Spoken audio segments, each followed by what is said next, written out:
Okay, ladies and gentlemen, we are now live, and I am so excited because today I am joined by one of my silent mentors, Oh, Ms. Angela White, the founder of Silver Lining Entertainment, backstage pass to the movie industry, and so many other things. This young lady has 70 movie credits to her name and counting.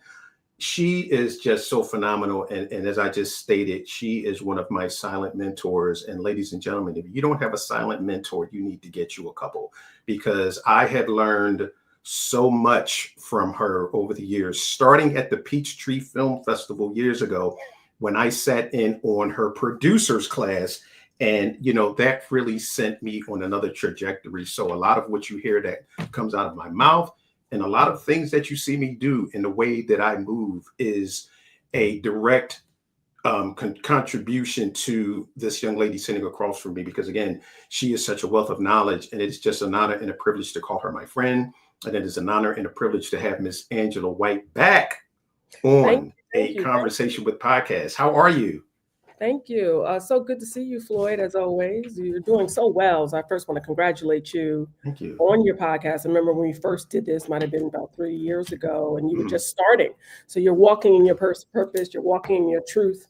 And that's the journey that we're all on. So I love it. So congratulations to you first and foremost. And I'm Thank you glad so you're here. much. Thank you so much. And again, it's just so nice to have you back on the show. And interestingly enough, your show when you were here the first time is the most watched podcast. Really? Wow. How long Yes, ago was that? Like a couple years ago? that was 2021.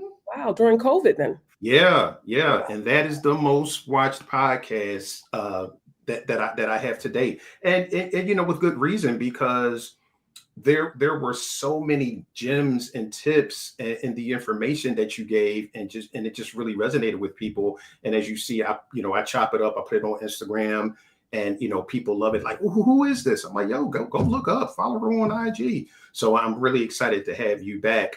But a question I like to ask all of my guests when they first come on is, how did you get into the entertainment industry?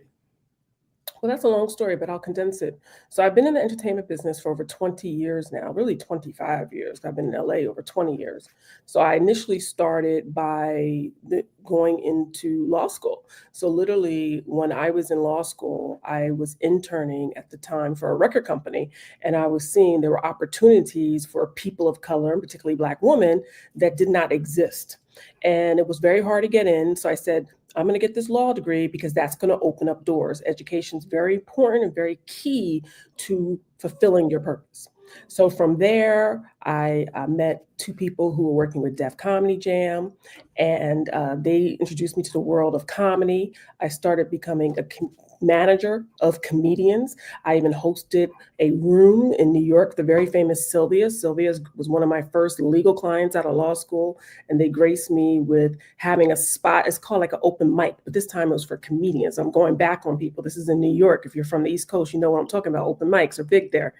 And every Friday, JB Smoove, one of my first comedians, was the host. And then from there, I worked with a little bit of everybody. The first movie that I worked on through JB Smoove being the star was Pootie Tang. So I Mm. got my first taste of Hollywood, of working with a studio, Paramount, of what that looked like. From there, we moved to LA in 2000, and I was introduced to the world of Hollywood, not knowing anything about it. I didn't even know who or what a producer was. I know when I went to at the time, it was called the Acapulco Black Film Festival, is where I met Tracy Edmonds. And I was like, whatever she does, I want to do. I just loved how she looked, her grace. I liked the movie she did. And lo and behold, I come to LA, and where's one of my first offices at Edmonds Entertainment in Los Angeles through my mentor, Carol Ann Shine. And that just opened up the world for producing. I was blessed to work for Showtime through Carol and Shine and do what was called at the time Showtime Black Filmmakers Foundation. We started with the cast of Soul Food, who was each given a grant to direct their own project, and I was blessed to be a co-producer. The bug basically bit me. I did not go to film school. I learned from the ground up, and from there, and this started in 2000, really. 2001 is when those shorts came out. I have been breaking ground ever since. Now, it took a while because I was a talent manager for at least 5 years in LA. Also, I'm a trained attorney. Also, I was dabbling into helping people with publicity and doing a little bit of agency work. So it took a long time to make this transition. But by 2011, see how long it took? That's when I decided to become a full-time producer. Wow. So from 2001 to 2011, you were putting in the work, and then in 2011, you became a film producer, and Full that's time. very, Mhm. uh, and that's very important for people to know because I'll just give an example. When I first got in this business, I told my wife, "Yeah, in 2 years I'll be on the red carpet." 20 years later, Mhm. 20 Yep. years later, because you really don't understand it until you're in it.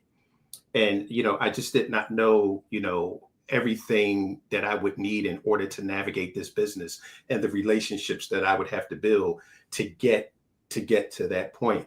But let's talk about a movie that you did, that just came out last year. The movie Nine. It was a supernatural thriller that you filmed in Ghana. Where did the concept for that movie come up? Yeah, Who we came came up with the out in concept? theaters last November. We're out Mhm. now streaming for this year for Amazon Prime and Apple TV. That started with Erica Joy, who was the writer, who came to me with a short film. Chris Atto at the time, I was working with on other projects, and he's from Ghana. And he was like, we have this short film. And so they brought to me a short film to finance for my company to finance and produce. When I saw it was a short film, I said, there's no way I'm going to Ghana to do a short film. From there, Eric and I, we worked on a feature film, took 3 months, and 3 months later, we were in Ghana shooting it. So it was a great way, great introduction for me to learn international filmmaking and also be able to go back to your roots. So Africa is a special place in my heart, and it should be for all people of color because it's the origin of us. And it's something about shooting with your own people that gives you a type of energy that I don't receive the same in America. Hmm. So, did you find it challenging making films in another country with filmmakers where the differences in language and culture may have caused some barriers? Yeah, no, it was very difficult. It was a long transition. I lived there for almost 6 months. So it was a long Wow. transition for first going there and then just learning the culture, learning the people, and then prepping for at least 3 months before we started shooting. There's definitely a huge language barrier. I was pretty much the only person on set besides two American actors that were American and that spoke English as our first language. We had over 5 languages spoken at all times on set. And so it was definitely tons of language barriers and cultural barriers. The way we shoot films in America is a lot different than the way they shoot films in Ghana, for a lot of reasons. We're in Hollywood. Hollywood is the standard for everybody, but doesn't mean that's how they shoot. So I had to adjust. I had to be patient. I had to go through trials and tribulations on how to navigate this. One thing I talked about, we've traveled everywhere with this film, and one thing I talked about at the Cannes Film Festival last year on a panel is that the first thing I did after I saw on day one that nobody was speaking English, so I didn't know what anybody was saying, including my Oh, line wow. producer who spoke French.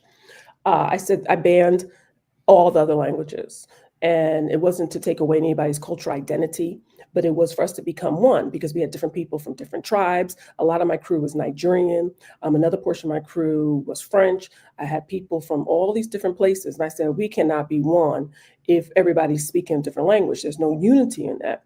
And it took a while for everybody to adjust, but they did. And I think it really made a better overall Pan-African experience where you have all these different people who are of African descent, but now speaking as one. And it was a big adjustment. It was a huge adjustment that people had to do, at least publicly, as far as Mhm. speaking English. But I think that's what blended the crew. A lot of our Nigerian crew had never even been to Ghana. So this Mm. was such a huge adjustment of them first coming to another country. And then, there's always these fun battles between Nigerians and Ghanaians, whether it starts with the jollof rice or what. But it's a fun battle, but at the same time, it's a foreign country for them. So of course they're going to speak their language and identify with their people. But I think once we started breaking down the language and started making people sit together, talk together, we shot for 4 weeks. By week 2, we were one crew. Wow. So, you know what? You said something really interesting. Now, everybody in the room is Black, Hmm. but they're from different nationalities, which is very interesting because most often when people that are outside of the continent of Africa, all they see are Black people. Hmm. But I was, listening to an interview that you did when you were talking about the fact that you had Ghanaians on the set, you had a young lady from South Africa, you had people from Nigeria, and you were talking about how diverse the set was. Now, someone from the outside just looking at that would be like, "Well, what is she talking about? They're all Black." Right. Which was very interesting. I thought that was a very interesting point. But let's talk about, you produce a lot of films which get into the realm of finance and budgeting, when it comes to making the film, whether it's a full length or a short. So can you talk about how important is the planning stage as far as budgeting goes? Yeah, if you are that type of producer, because there are different types of producers, if you're a Mm, producer who does budgets, I want to make it very clear, all producers do not do budgets. So this is for people who want to learn how to budget, and you do not have to know how to budget. That's a very unique producer. But if you are somebody who wants to learn budgeting and you're probably going more in the direction of line producing, you have to understand prep is your friend. Without prep, and this goes for all producers too, even if you don't do budgets, without mm, prep, you will die in production. I always tell people production lets you know how well your prep is. If your production every day is falling apart and you're having nothing but problems and you have to stop and you have to start, and there's a lot of productions that have to stop and start, your prep wasn't in good order. So before I do a budget, because I operate as a line producer and a producer, I have to know everything about what we're doing. So before I can do a budget, I have to know everything about what we're doing. What does that mean? That means I have to know everything about the script. I have to know everything about the visionary, which is the director. How does he envision this project? I can do a budget all I want. It doesn't mean anything if it doesn't match the vision.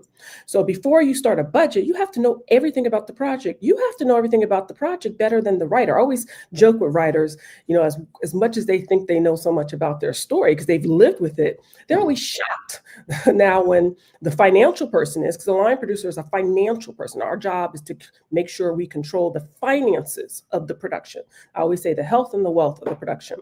Now we're going to come in and we're going to end up knowing their own project a lot of times better than them because we have to break it apart. A lot of times writers write things in paint. I call it wide paint strokes, right?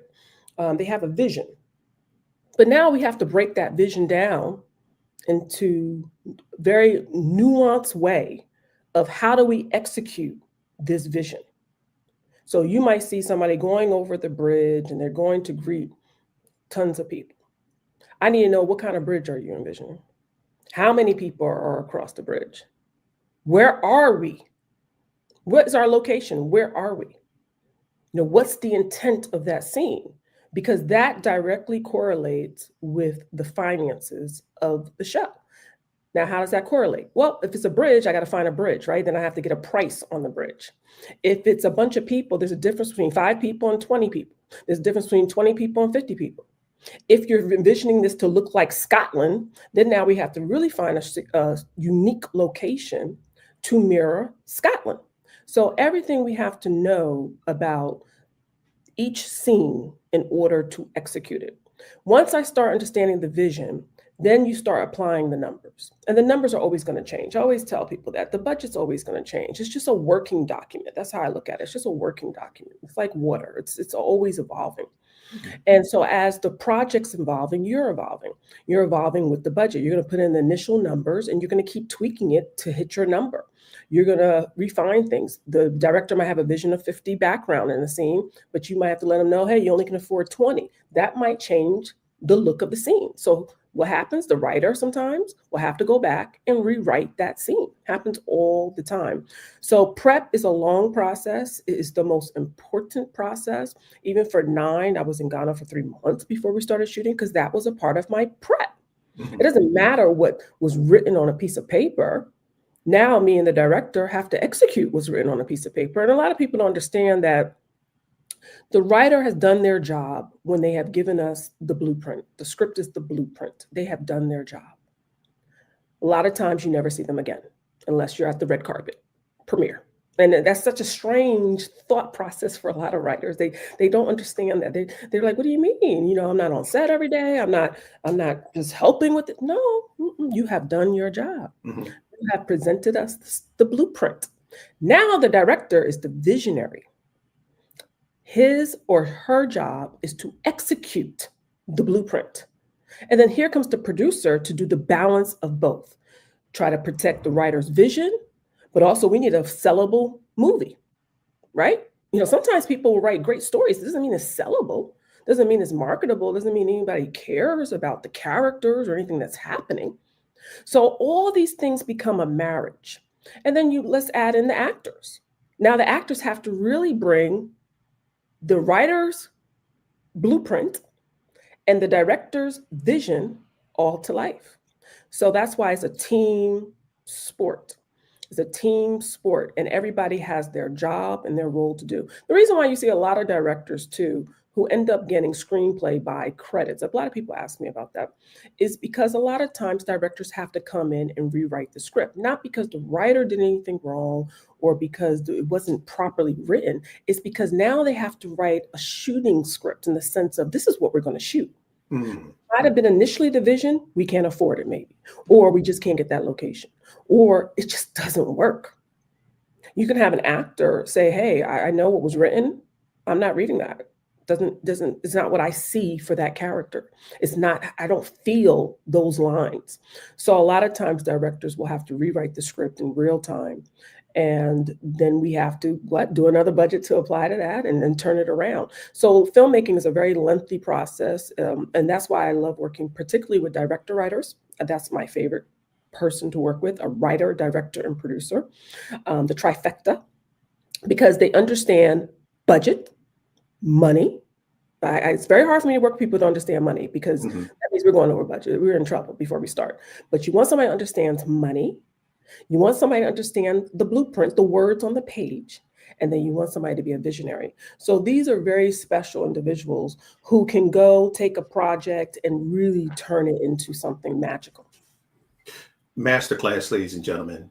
You can turn it off now because you just got a masterclass, but we're not done. That was absolutely amazing. And the thing that goes after that, after the movie is in the can, after you've gotten everything done, is something that a lot of filmmakers do not think about before they start shooting, which is distribution, which is something that you talk about quite a bit. And the way things work today, and the different ways filmmakers can self-distribute and keep their IP and keep the majority of the money in their pockets. So can you talk a little bit about the importance of deciding where your film is going to live before you actually shoot it?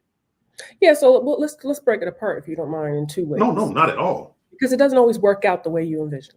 Mhm. It just doesn't, right? So let's talk about it where ahead of time, let's say BET or Lifetime is going to buy this movie. Okay, so you're going to pre-sell the movie. And a lot of people do that where they pitch the movie to a studio. The studio likes the movie, gives them conditions. A lot of times there's cast conditions, location conditions, and the script has to be approved, greenlit as we call. And then you go ahead and make the movie, and you have already secured your distribution for a price, and that's called a minimum guarantee. So basically, a studio can say, hey, for $1 million, if as long as you satisfy these conditions, when you wrap, we will license the film from you for $1 million for, say, 3 years. So that's one way where a lot of people do that, and that's a very good way to secure your distribution upfront, where you are making sure your investors are covered. And also, this just gives you a peace of mind, even when you're negotiating with your cast, that, hey, we already know where this film's going to go. And in a way, it's traditional, but still is unique because the studio might not give you a dime to do this. You're still going to have to be on the line to raise the money in order to pull this off. Then you have another way where you just raise the money. You might have already pitched it to people and people have rejected it, or you haven't pitched it to anybody, and you're going to what we call roll the dice. Now, before you roll that dice, you still should have an idea of who would have an interest in this type of content. You should know what avenues you can go to. So, for example, let's say we're doing a horror film and you might not know exactly who will buy it, but you might look at something like Bloomhouse, which is one of the leaders of horror movies, and say, hey, they've been licensing a lot of content like this. So this could be a particular place that would license or buy the film. So these are things you have to at least know 5 places that are potentials. Doesn't mean it's guaranteed because at the end of the day, it's your product. Your product is what's going to sell anything. Your product has to speak for itself. But at least you should have 5 places that are similar in what you're producing that you have a potential to license the film to. If not, you are then gambling with your film. So I'm going to add a third one. I know we said only 2 ways, but let's add a third one. Okay, so say you just want to gamble with your film. You are adamant that this is your vision, that this is different. Nobody's ever done a concept like this before. And so you are going to just throw your hands up in the air, shoot this movie, and then go fishing. I say go fishing. You're going to throw the movie out there and see who buys it. No, this happens too. It's a lot more risky, but let's be honest, it happens where people make a film. They are so adamant on their vision and they stick to their vision that they will go to film festivals and win awards all over the place. It happens all the time. Where they will make noise. They will ride or die with this movie and be successful, not having a clue who will buy it. Now, this is a very risky venture, and I only encourage this if it's your money that you're risking or your family's money, somebody that's going to be okay with it, because you have to know up front. If you go with door 3, there's a good chance you might not see a dime back because you didn't know where to go. Now, the good thing about 2025 versus 2020, just in 5 years, we have been given as independent filmmakers the opportunity to license our film directly to a lot of platforms. So now, if you still don't have anybody who will buy it, there are places like Roku, Pluto, InDemand, Tubi, Amazon Prime in some cases. This depends. Amazon is now picking their films a little bit more pickier. But there are places that you can go and you could potentially self-distribute, load the film up yourself, market the hell out of it, and still get your money back. This has been something that has been booming in the last 3 years, where people are like, look, I'm not even going to bother pitching my movie because I don't care if they buy my movie or not. I'm going to market the hell out of my own movie. I'm going to control the distribution of my movie, and I want to receive the profits back directly. And this has happened because so many filmmakers have been burnt doing traditional distribution. You have to understand, in traditional distribution, you may not see money for 33 years. And your film could be making money. You got to understand that. You might not see money for 3 years, and there's a lot of reasons why. Traditional distributors go through a different type of extensive process. Their process is pitching the film all over the place. And then once the film is starting to be released, they have to recoup expenses, such as marketing expenses, legal expenses, distribution fees. So it takes a long time for a traditional distributor to start seeing profits. A lot of times people pay quarterly. So if a distributor pays quarterly, then you have to wait for that quarter. And then a lot of times people have an additional 60 to 90 days to receive payment on top of the quarter. This happens in the music industry as well. So let's say your film is starting to earn revenue in January 2025. Your first quarter is going to end at the end of May.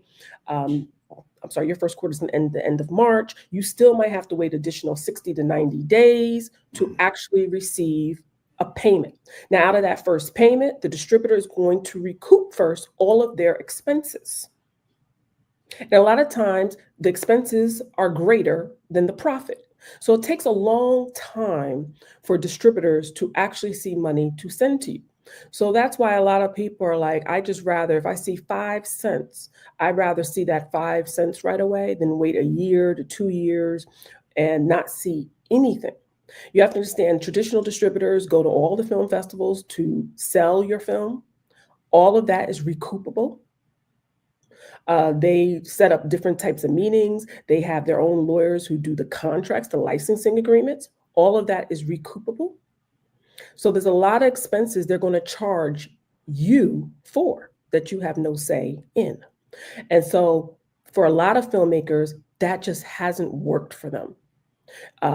In particular, Tubi filmmakers, a lot of people who have done very well on Tubi might only spend six figures for their film.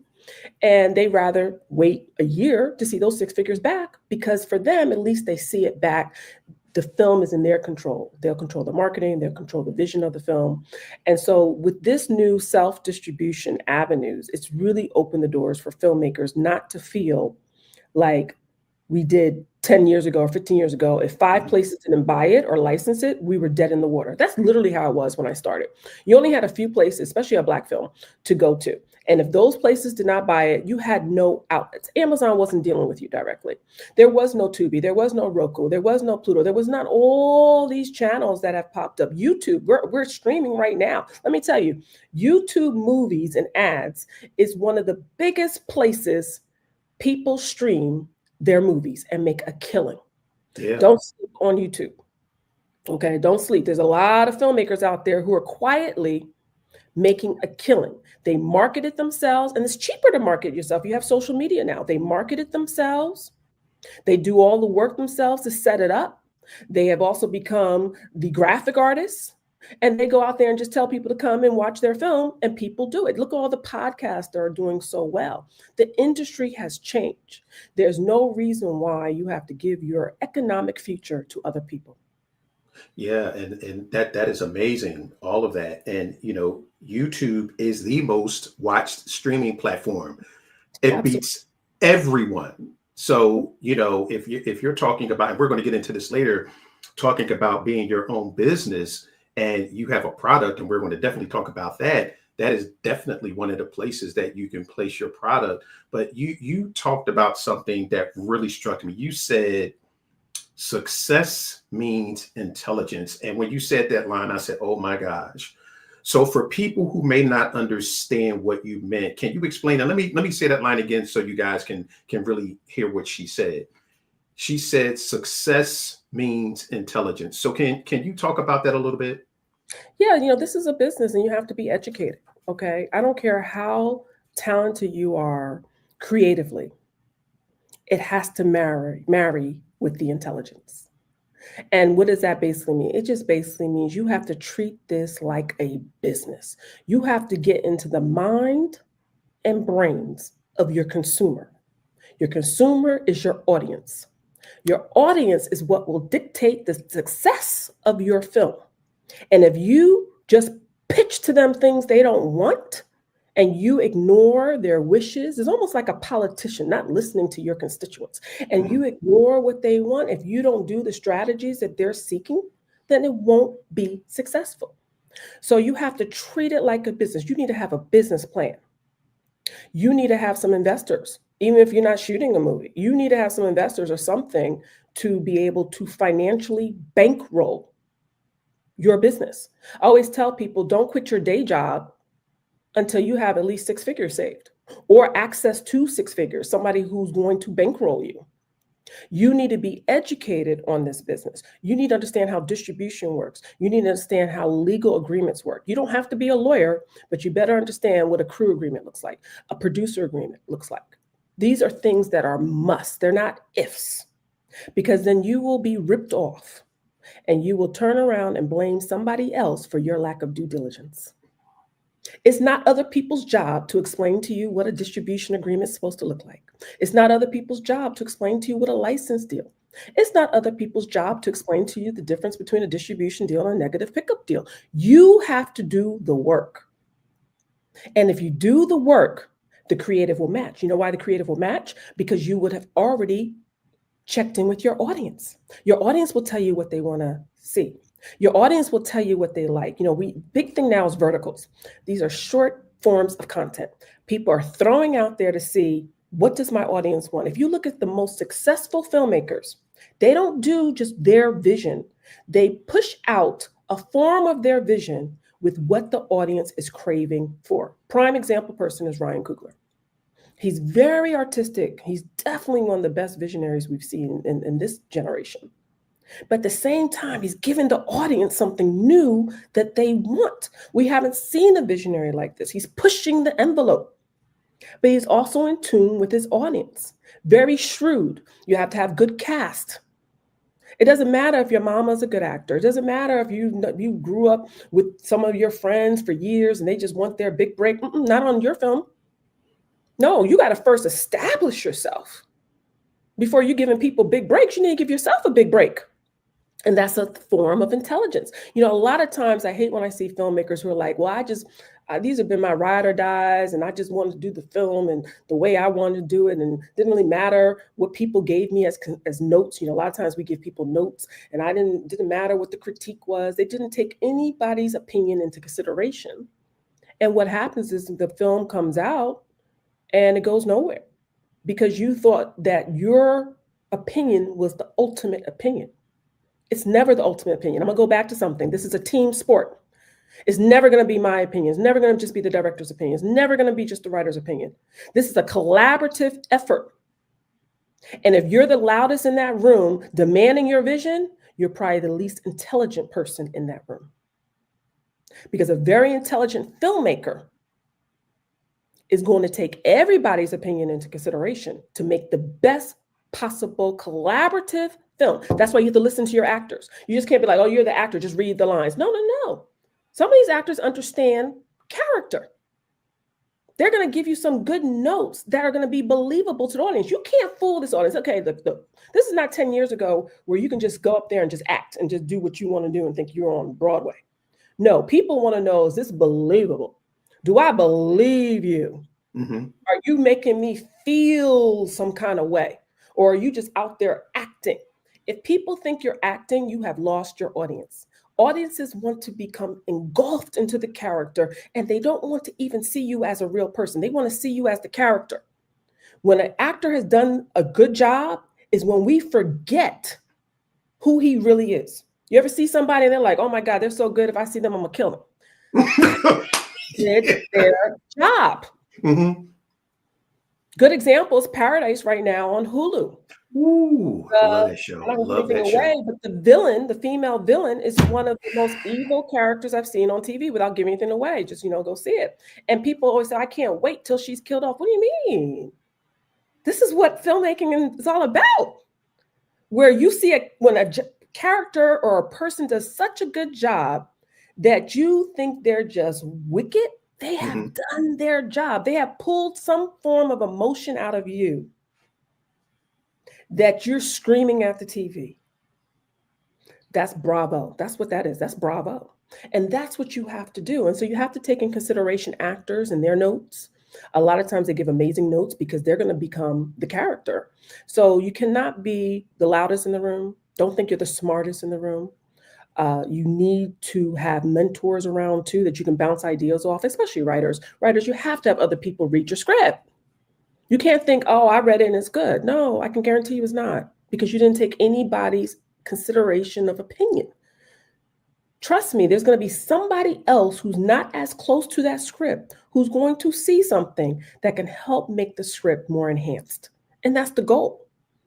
So intelligence is very important on success here, because if you're somebody who's just creative and doesn't want to give any consideration to other people's opinions or thoughts, you will not succeed in this collaborative sport, because filmmaking is a sport. Okay. Yeah. Wow. Ladies and gentlemen, the gems and the wow. You know what? In my Instagram post, I said, bring a pen and a pad. And if you don't have one and you're not writing down notes, you can go watch the replay, because this is amazing. And everything that you just talked about really leads into my next question. And this is something that I talk about all the time. And, from listening to people like yourself and other phenomenal people in this business, the one thing I learned about this business is the fact that your film is a product. Mm-hmm.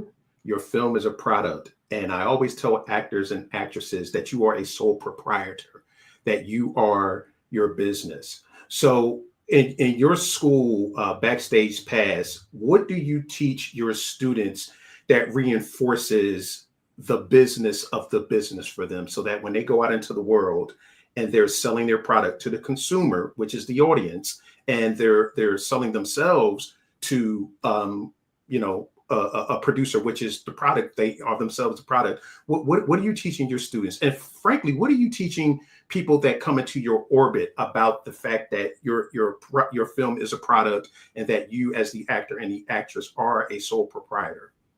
Yeah, so first and foremost, this is a people business. People don't really, let me give you the real tea, Floyd. People don't care about your product. Product meaning whatever you wrote, that type of product. People care about you. So the first person you're selling is you. Think about everybody you love. What have they sold you? You probably barely even remember the last 5 films they did. They sold you themselves. So the product is you. And I always tell writers this. They be like, oh, this is the best film since sliced bread. Okay, but what about you? Who are you? What's your character? What's your integrity? What are you about? Do I want to work with you? Do I want to spend hours a day working with you? Because the success is in the collaboration. I'm going to keep going back to that. The success is in the collaboration. And if you're not somebody I want to be in business with, there's no collaboration. Doesn't matter what you wrote on page. So the product is you. You have to know how to sell yourself, because people work with people they like. They work with people they want to be around. You have to understand, in filmmaking, especially on set, you're around people for 12 to 14 hours a day. And that's when you're shooting. So think about the months before that. You still have to work with people. You have to go out with them, break bread. They become your family temporarily. And if you're somebody that nobody wants to be around, they're not going to want to hire you. So for a writer, producer, director, and actor, including producers, we are the product. People hire people they like. It doesn't matter how talented you think you are. There's always somebody else that can replace you. Let's just keep it 100 now. A lot of people are like, oh, I'm irreplaceable. Yes, no, you're replaceable. Everybody in this industry gets humbled at some point and learns that lesson the hard way. You're replaceable. So you have to make yourself so irreplaceable that people just want to be around you. You have to have a website. That is your beacon. That's your home base. I need to be able to go somewhere and find out everything about you. Your social media needs to be clean. I do not need to see any soft porn on your social media. I don't need to see your TNA if you're a female. I don't need to see it. I don't want to see it, because again, I'm selling you. And if you have something that could affect a company's brand or an investor's brand or a studio's brand, you are not sellable. Doesn't matter how good you act. Have you ever seen any TNA on Denzel Washington or Viola Davis? You're not going to see it unless it's within a film. You are marketing yourself. You have to understand something. When Disney puts you in a film, you are now representing Disney. You are now Disney's unofficial, you're like the unofficial representative. Let's say that. Whether you like it or not. You might say, I didn't sign up for that. I'm just getting a check. No, now you're representing Disney. So go out there if you want and get drunk and put it on social media. Go out there if you want and tweet some racist comments. You will lose your job as fast as you got it. And play around. Look up Disney. Play around. They have humbled many people. So you are the brand. I always tell people this. People buy into you, because once they buy into you, they will give you the resources and the tools to become successful. They'll give you the tools. They'll put the best acting coaches around you. You'll be in the best positions for production value on a film set. They will introduce you to the best agents and managers, because they like you and they want you to be successful. Don't think that for once that anybody's the best actor or the best singer. People help put them in those positions. And you have to understand, you have to be grateful for those moments, because they can be as easily taken away. We have seen since the Me Too movement, the last 10 years, so many amazing actors nowhere to be found today. Don't believe me? Google it. I don't need to say anybody's names. Google it. How many actors have been up for awards, Oscars, top $100 million movies, and they are nowhere to be found today? Not because they weren't good actors, because their character was not in line with somebody's brand. The character has to be in line with that because there's millions of dollars at stake. And if you can affect my brand, you are bad for business. So that's what you have to market. You are the product. You are the product. Always remember that. That is so amazing, and it is so true. And I was, where was I? I was at a film event that I moderated a few days ago, and I had a room full of people, and I basically talked about the fact that when you guys, because at the end of it was a networking event, and I said the one thing that everyone in here has to understand is this is a people business. It is a people business. So if you're looking to do anything and you're looking to connect, if you are not connecting with people, it's an epic fail. And I'll just give you, myself as an example. Some of the people that I've had on the show, including yourself, you are not coming on my show unless we built a relationship, but also unless you feel comfortable knowing that when you come on my podcast, there is going to be a level of respect given, and so much more, because you know that this is a safe space. And as you said, if people do not feel safe with their person or with their money, they are not going to deal with you. And sometimes, like you said, people can be the best whatever, but your spirit is ugly. Mhm. And if I have to be on set with you 14 hours a day, I don't want people with ugly spirits and nasty attitudes just because you the hottest thing since sliced bread. There's 5 people outside, the best thing since sliced toast. So if you're not someone that people like, because as you said, they are buying you. I want to feel comfortable and I want to have peace when I'm around you. And if we can make this shoot go well because we have people on set that are phenomenal to work with, then all the better. And I'll even go as far as to say sometimes the best actor or actress don't even get on the set, Mm. but they're better to work with. Mm. I could work with you. Whereas you talk about you want your water at 68.5 degrees and you giving me a hard time about it. I don't need that aggravation, especially when I'm spending my money. But enough of that. But And I'm please. on that is that the divas, when Mhm. we have actors who are divas, that's of yesterday. I just have to, Mm, I've never talked about this in the last probably few years. I've dealt with a lot of divas in the industry. Let me tell you, that is of yesterday. Divas have been humbled, and divas are men and women. Don't think it's a woman thing mhm, because people now have options. People have more options today than ever.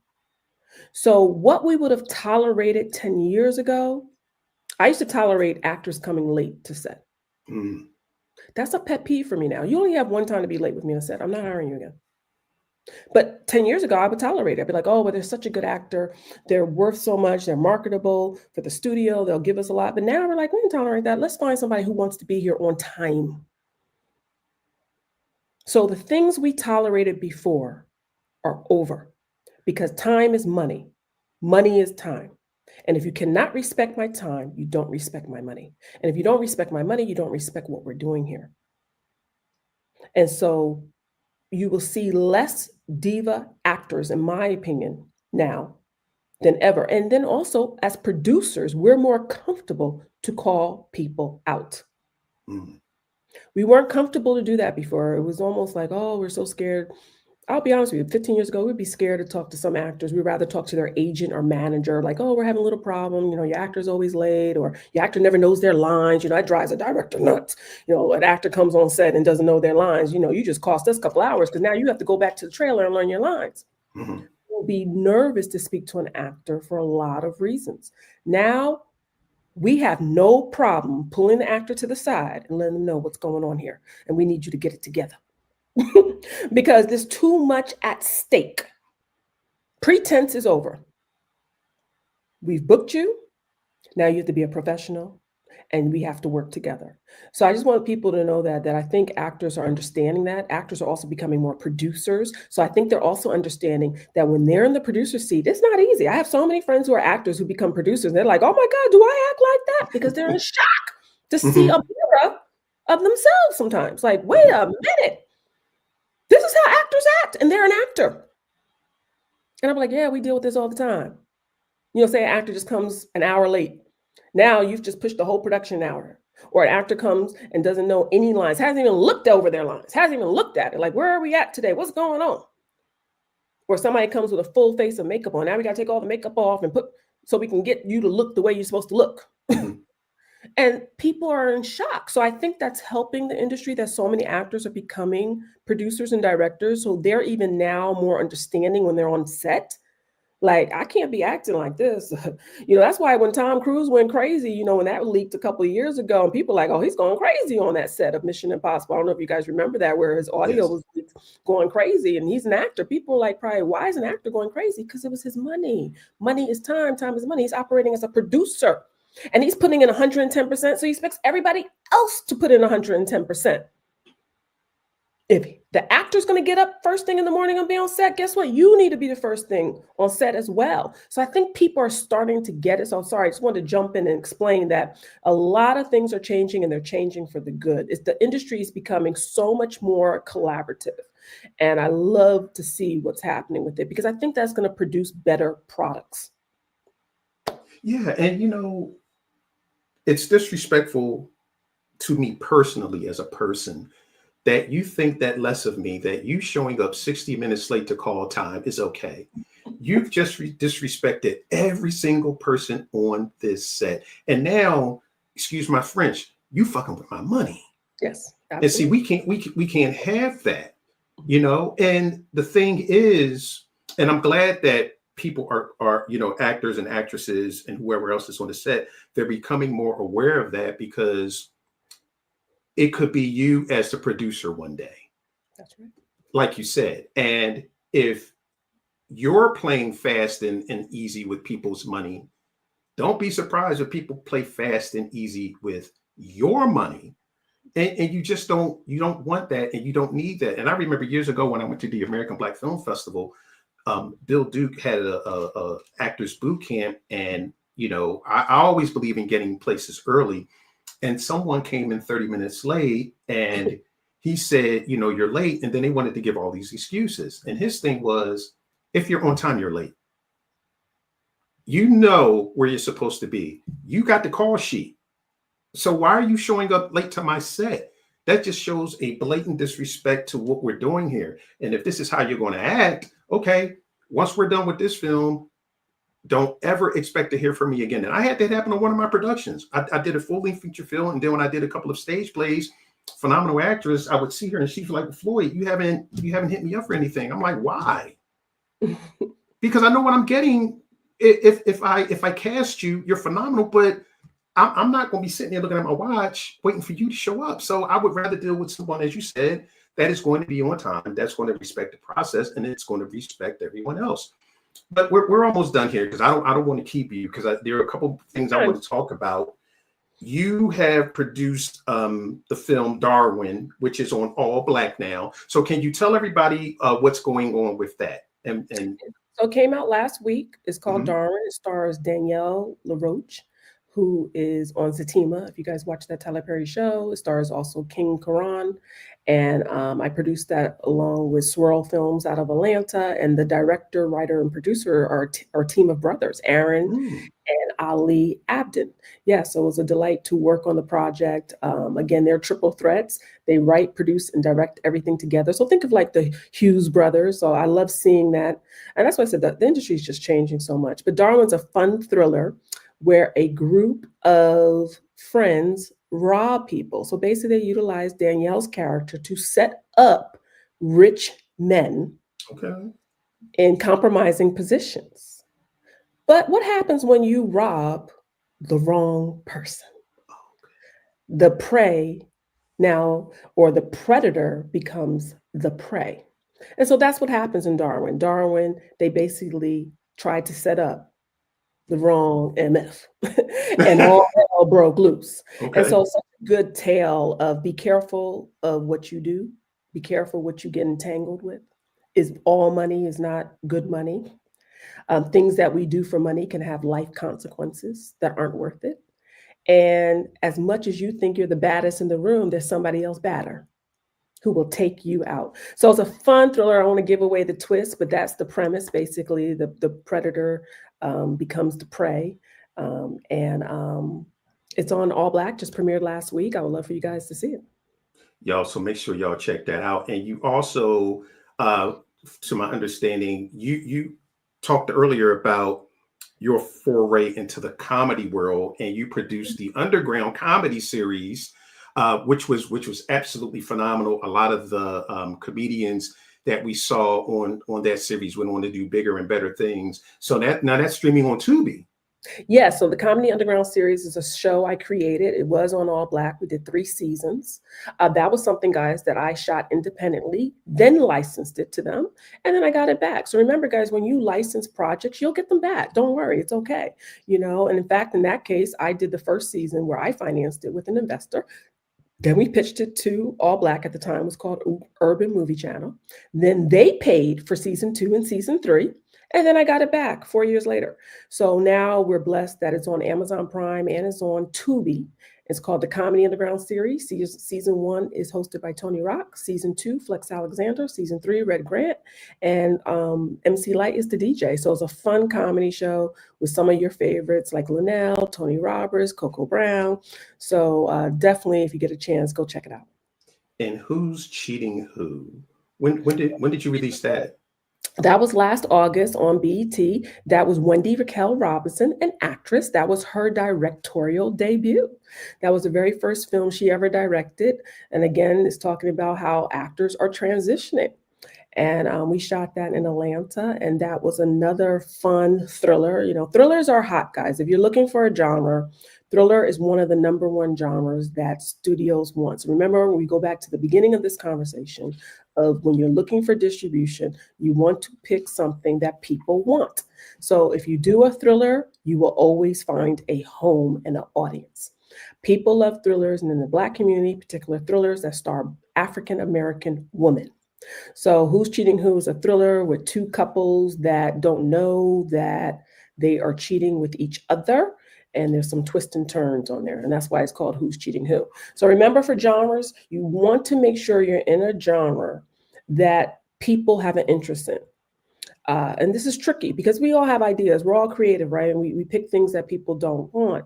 But you want to at least be safe on your initial films and know, if I do a thriller, even worst case, and I just put it on Tubi, almost all their Black films on Tubi are thrillers. There's a twist and a turn. They're Lifetime movies, I call them. Your Lifetime is the king and queen of thrillers. So that's a genre that doesn't cost a lot. Mhm. And you might say, well, why doesn't it cost a lot? Because normally thrillers only have a few locations. The thing about a thriller is the twist. It's not the production value. It's the twists and turns. That's what makes a thriller successful. So if you ever say, I only have 50,000 or 100,000, you can just write a good film between 3 people with a twist and turn, all in 2 or 3 locations. Bam, you have your thriller. That's why horrors are so successful. Horrors, you only need 1 location. Anybody tells you need about 10 locations for a horror, they don't do horrors, they don't understand horrors, they don't know anything about horrors. Horrors, you only need 1 location. If you want 2, fine.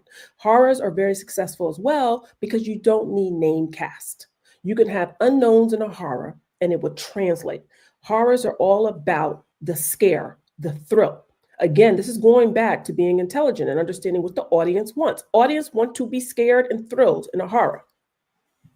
If you're not scaring them, if you're not giving them a thrill, if you're not making them jump a little bit and like, oh, even if it's like, because of the blood and the slashers do very well. There's a film I want people to study. There's a film that did very well. It took the Joker out of their spot, the Joker, when it came out too. And I think it was called Twisted. I don't know if you guys remember this. This was done self-made. And let me just look this up if you don't mind real quick, Floyd, because case study for people to see a horror that was done independently through GoFundMe. Oh, Um, wow. you guys are familiar with crowdfunding. There's Indiegogo and Kickstarter. And let me just get the name. I just want to make sure I give you the right name. And it overtook Joker 2 for second week as #1. Wow. And this is a good case study that I use with my students. That's why I'm surprised I can't remember. Terrifier. That's it. I'm surprised I Okay. can't remember the name. So there's Terrifier 1, 2, and 3. If you don't know the story of Terrifier, learn it. It will inspire you. Terrifier 1, they raised about $65,000 through Indiegogo or Kickstarter. Indiegogo and Kickstarter are a way to do crowdfunding, and you don't have to pay the money back. You basically have regular people contribute to your film in return for something. Usually it's a credit or a t-shirt or a hat. And so in return, they're part of the film, but you don't have to pay them back. Terrifier 1 went on to make, if you look it up, I think about 2.5 million off of a Wow. $65,000 investment. Then look up Terrifier 2. This is a horror. This is a slasher. It's about a clown that goes around killing people. Terrifier 2, I think they moved their budget up to about 250,000. That's gone on to make 10 million.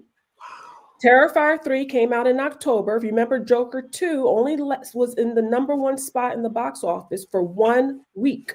Week 2, the independent film Terrifier 3, they said they had a budget of 2 million, but maybe I think it was a lot less, but they said their budget was 2 million for Terrifier 3. They came in and knocked Joker 2 out of the #1 spot. Look it up. And they have gone on to gross over $50 million. Wow. Don't tell me independent films don't work. They work. This is a person, the director, who stood on his vision. Nobody was interested in Terrifier 1. Now everybody wants to do business with him. They're shooting Terrifier 4 right this second. And that is a great case study of somebody standing on business. When people say they stand on business, they stood on business. They went out there and crowdfund Terrifier 1 and Terrifier 2. So they didn't even have investors. They had people participate and they didn't have to pay the money back. Now they made millions and they're able to self-fund their vision. And all the studios wanted in. If you look up the film, all studios wanted in on Terrifier 3. They rejected. Terrifier 4, they rejected. Because they're like, why? They've become their own studio. And there's many other case studies, but that's one I wanted to talk about. It's a great case study. Look into it. It's Terrifier. That's the series. It's a trilogy right now, but now they're shooting the 4th.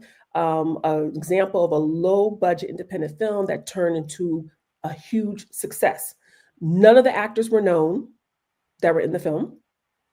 Now they're all pretty known in the horror world, and they have built a franchise. So you can do it. And there's other examples of that. Really, truth be told, independent films have been kicking ass for the last 3 years. Look closely. It's not by accident that the best picture in this most recent Oscar race went to an independent. It's not by accident. Independent films are kicking ass. Look at last year, one of the highest grossing films. It was another independent. It was a faith-based film with Jim Caviezel in it. Another independent kicked ass last year. So do your research. People are doing very well in this industry, sticking to their vision, but also giving something the audience wants. Audiences have been buying slasher films since Freddy and Jason, right? You don't have to overthink this. You know, sometimes people want to be the first in everything. They overthink this. They want to talk about being on the moon, and then the person's killing you here, and then they flying up to space. Don't do all this complicated stuff. It doesn't work. Don't do it. Stick to what you know, build your brand, build your franchise and your company, and then you'll be in a position where you can start mixing concepts together with a budget.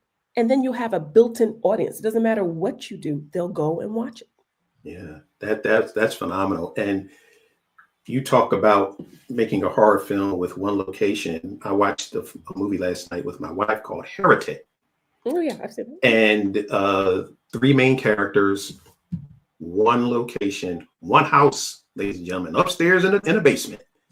And that was it. But the main thing was the story. You don't have to reinvent the wheel. Just give us a good story. Give me something that's going to make me go like this. if you're making me lean in, you got me.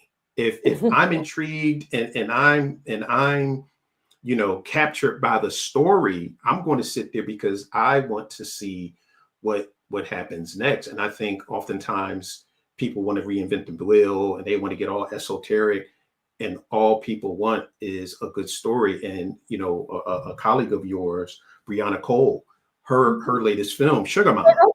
She's one of the writers on Nine. Yeah, yeah, or not, yeah, but she did Sugar Mama. Yep. That was the number one streaming film. Beat out on Tubi. It beat out films on Netflix and Hulu. Yes. Story. But before we go, Afrophobia Post the Crown docuseries asked the question earlier, and I'm going to ask you this question. Sure. In the beginning, what gets producers in these rooms to find distribution? Is it their pitch decks or producer reel or both? Yeah, so a lot of times just to get in the room, you must be talking about traditional distribution where you're pitching to executives, right? You need to go to where the executives are. The easiest place to find an executive is on a panel. So that's going to be a film festival or a conference. You need to get into those rooms and listen to them. And then if you're lucky, you can actually meet these executives once they wrap up speaking. And a lot of times these executives, they might give you their information and tell you exactly how to send your materials. So the key is being in the room. It always amazes me, people who have projects who never travel to conferences and film festivals. Or film markets like AFM is a big film market where you can meet. That's an American film market where you can meet a little bit of everybody. Nobody's coming to your house to get your information or your concept. They're not. In fact, when you contact them through email or the phone, they're going to blow you off. It doesn't work. Remember, this is a people business. You need to make a physical, personal connection with the person. So the person will remember you. Like, how do we meet? Oh, we met at that conference. Okay, I remember this person. I told them to send me their pitch deck or their treatment or their log line. There has to be a physical connection. There's so many people who send me projects. I don't even look at them. I don't even open up my email to look at them. First, I don't take unsolicited projects. That's one thing. Most people do not accept unsolicited projects. That basically means that they did not ask for it. They're not going to look at it. And the reason why is everybody's working in development on very similar projects. You'll be surprised how we all come up with the same concepts. So they don't want to read something that you send and they're working on something that's very similar because there could be potential copyright infringement issues. So that's why people do not accept unsolicited materials. So there, in some cases, an executive will ask you to send just the log line. They don't even want to see the pitch deck. So you have to make sure your log line is super tight. That needs to be 28 words or less. And then based off the log line, they might ask for a treatment and then the pitch deck. So you want to make that personal connection. Don't just randomly email and send people your reel or a pitch deck. First of all, you don't want to do that anyway, because you might send it to the wrong place and then you might see your film on screen. And then you're going to wonder, well, how did my film get on screen? Because people do steal concepts. Do not be fooled. And one thing I have to say, we didn't talk about anything legal, but make sure you copyright your project before you ever send it to anybody. I get so many projects that are not copywritten. It's mind-blowing that you're out there pitching your concept, sending people your treatment, outline, log line, and you have not copywrote the concept. And then you're surprised when you look up and you see your concept somewhere. Remember, guys, this is your product. This is your baby. You own it. You have to protect it. Wow. So, Angela, this has been absolutely amazing. This has been one of the best hours that I've ever spent talking with someone. And again, it's just good seeing you because we haven't seen each other in a long time. What advice would you give someone who has decided that this is the business for me, this is the life for me? What would you say to them if they're just getting into this line of work? I would say research, get a mentor and learn the business. When I first started out, I worked under 2 different mentors for almost 5 years. I never wanted to be the lead. I never wanted to be in that key position because I knew the weight that comes with it. A lot of times people want to be a producer and they don't even know what a producer does. So how do you want to be a producer and you don't know what a producer does? Just because it sounds good? You want to be a director, but you don't know anything about directing. So you need to shadow. Shadow is basically you're working under somebody, you're watching them on set. You need to shadow people. You need to have mentors to put you in position to learn. I always tell people, depending on what you want to do, you want to study with those people. So maybe they'll allow you to be in a production meeting as a PA. They'll allow you to be around the element in the environment. Because remember, filmmaking is an environment. We don't even speak the same. We speak in code. So I always know a new filmmaker because if we get on set and I just say something abbreviated, because that's how we speak on set, we speak, everything's in code and it's not on purpose, just the way we talk. And you don't know what I mean when I say, okay, go get the PC for me. If you don't know what I mean, I know we're in trouble. That means you haven't had enough time on set. Let me tell you, being on set is your friend. And this goes for everybody, actors, producers, writers, and directors. Being on set. Let me tell you, even for actors, actors feel sometimes they don't need to learn set life. You do.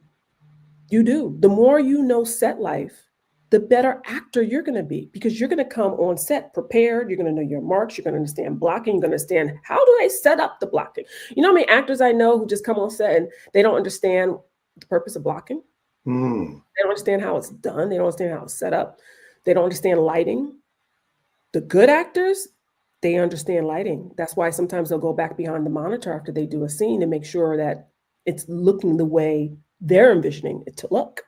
So there's a lot that you can benefit off of just educating yourself. Not saying you have to do what I did and wait 5 years, but even if you just take 3 months, 6 months, and just try to study under as many people as you can, that education is priceless. You could not get that by going to school. Film school is great, but it's not going to give you that type of education. Film school is structured. Film school is theory. When you get on set and a generator breaks, film school cannot prepare you for a generator breaking. When you get on set and you have a neighbor of a location that's blasting their music because they intentionally do not want you to get your shots, film school cannot prepare you for this. So the on-set practical experience is where you truly learn how to be a filmmaker. Beautiful. So what's next? So what's next right now is I'm in pre-production on other films, which I can't discuss. They're with studios, but I'm in pre-production on film. Also, my school, Backstage Pass to the movie industry, we're going to do another producers boot camp. We actually shoot films. So I usually have my students write a project and then we'll shoot it. So we're going to get ready to do a film this summer. We have one is a thriller and one is a horror. So I'm always working, always preparing, but at the same time, I'm always marketing. Remember, when you have an independent film, like I have 9 out right now, I don't have a studio to pay for the marketing and do the work. I have to do all the work. Remember that if you do your own independent film, you become the studio. So 9 right now, for example, is out on Amazon Prime and Apple TV, but we're about to be on almost 8 platforms. So we have to constantly get ready to roll out a new platform. It's almost like birth of a new film every single time because you have a different audience. So we'll be rolling out 9 for like the next 3 months. We started in theaters in Africa. That's one audience. Now we're on Amazon Prime in 44 countries and we're on Apple TV. That's a different audience. When we start going to other platforms, we have to market it for them. So keep in mind, when you do an independent film, you're giving a year, easily 1 to 2 years of your life just to that one project. Because you don't have a studio to back you. You don't have the commercial time. You don't have the billboard time. You don't have somebody paying for your social media ads. You have to do this yourself. One thing that people forget more than anything is the marketing of a film. I was reminded of that a couple of weeks ago, that people really forget how much money is needed to properly market your film. And you can't be scared to constantly market. It doesn't matter if you think everybody knows about it. They don't. It doesn't matter. They don't. Everybody doesn't know about it. So you have to be out there promoting your film constantly. It doesn't matter if people already know about it, good. It's not for them. There's always a new audience you're going to be looking to attract. Remember, filmmaking is not just in the United States. It's all over the world. So you're constantly going to be marketing to people to get your audience. And this is what starts building your brand. When I did a faith-based film, A Question of Faith, that started my building of my brand in 2017. So then when I start coming out with other films, I already had a built-in audience from that film. So you have to start building your audience. That's one good thing that Tyler Perry has mastered. He has an audience. Doesn't matter what he comes out with, people are going to support him.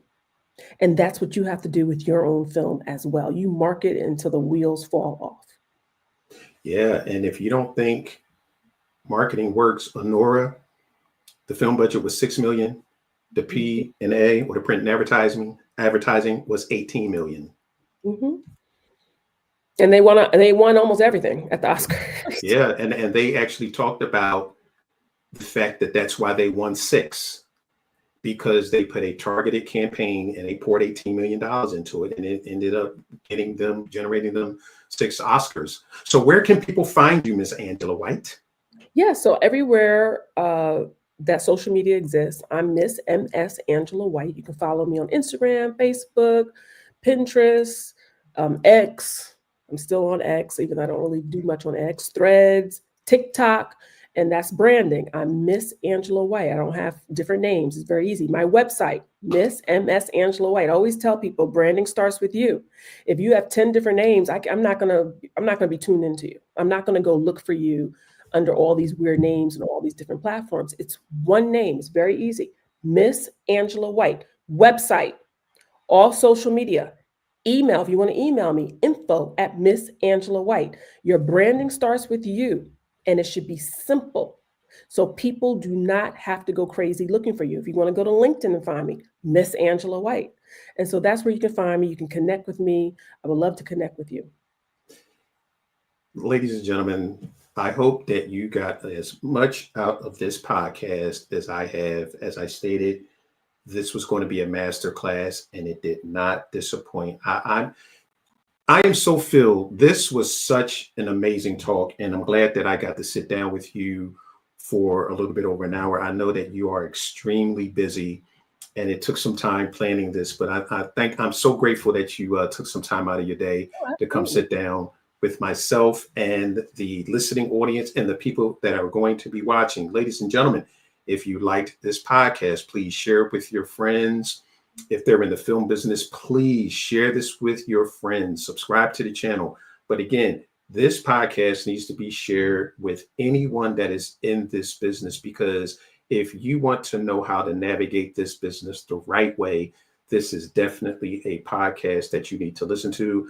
I hope that you guys took notes and you are going to follow Miss Angela White on all her social media platforms, because she is always putting out tidbits on different channels of things that you can do, as you know, to move in this business the right way. And if you are someone that's getting into the business, I highly recommend that you join Backstage Pass to the movie industry, because again, if moving the right way and learning how to do business in the film business the right way is your goal, then that is something that you need to join. But again, ladies and gentlemen, thank you so much for joining myself and the incomparable Miss Angela White on a conversation with. Thank you so much for being here. And ladies and gentlemen, as always, love it like a hobby, but treat it like a business. Good night. Thank you.